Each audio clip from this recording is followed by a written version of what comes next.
Namaste, Jai Bharat. It's often the case that human beings do not want to question things that disturb or the answers that would disturb you. Human beings want things to be smooth on imaginations.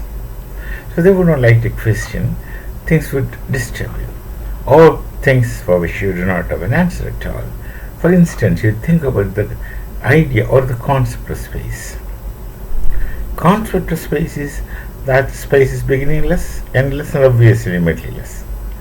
Now, would you like to think about the end of space? Suppose you think, or suppose you try to imagine, what can really be the end of space if at all there is no end? And if there is no end, then how is that to be? You can't understand it. It goes beyond, well beyond, way beyond your comprehension. That definitely is not smooth on imagination. Many questions come across in our life. How these things are. You can't find the answer to many things. And you can't even find answers to the questions that how Kailasnath temple is created. It's there physically in front of you in 3 dimensions, both in time and space. You do not know how this thing was done. And there are many wonders in the world, or many artifacts in the world, especially in Bharat, in the forms of temples. You can't explain how these things were created. There are many.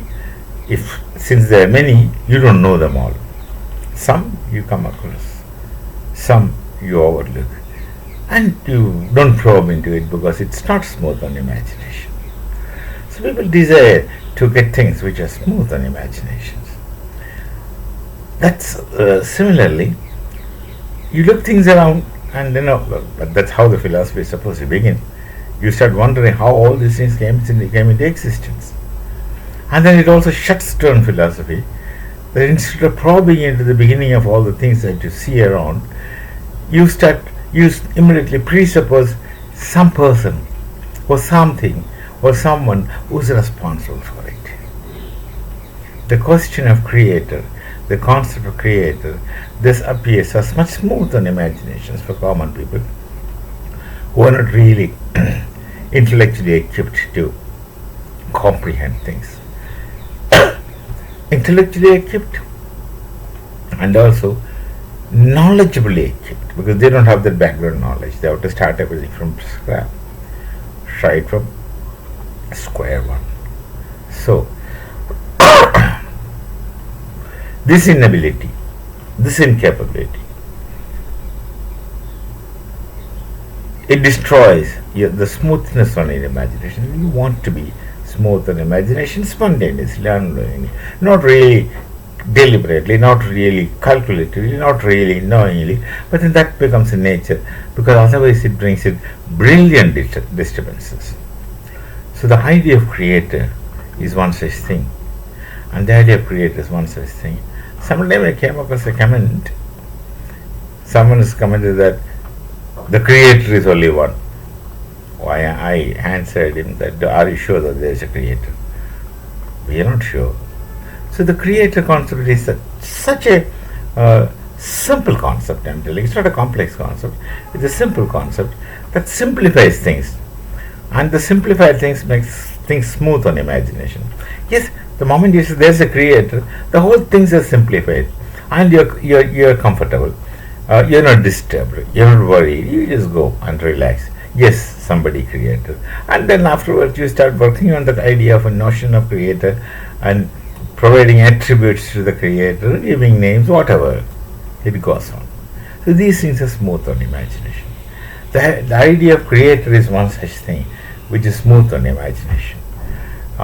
Without that, maybe you're totally disturbed, perplexed also, not simply disturbed, perplexed also. You're unable to answer, and you're unable to answer makes you restless. So creator is a soothing concept, and you wholeheartedly want to accept it and believe in it. Otherwise, how do you justify a concept of creator, a willful creator? And if you look at the creation, you won't have much opinion about the creator. See the creation, see the things around. If it is creation, see the things around. You won't be able to say so big about the creator because of the See, this is what Anatole France in his novel. This is not very perfect. If it's a perfect being created, the creator should have also have been perfect. So, since the world is not perfect, then the creator also must be not perfect. An imperfect thing cannot create something perfect. So therefore, an imperfect thing solely creates imperfect things, and the things are imperfect. Therefore, the creator also must be imperfect. So you cannot be very comfortable with the thought of a creator if you think. Of course, the point is that you don't want to think. That's why you accept creator. Therefore, that point, of course, is there. You don't want to think. You don't want to imagine. And you want things to be very smooth on your thoughts and imagination. So you presuppose a creator. Do that. And be comfortable. Come what may, reality be, or whatever reality, what difference it makes. Think if you wish, otherwise don't. No harm. Namaste. Jai Bharat. Jai Shri Ram.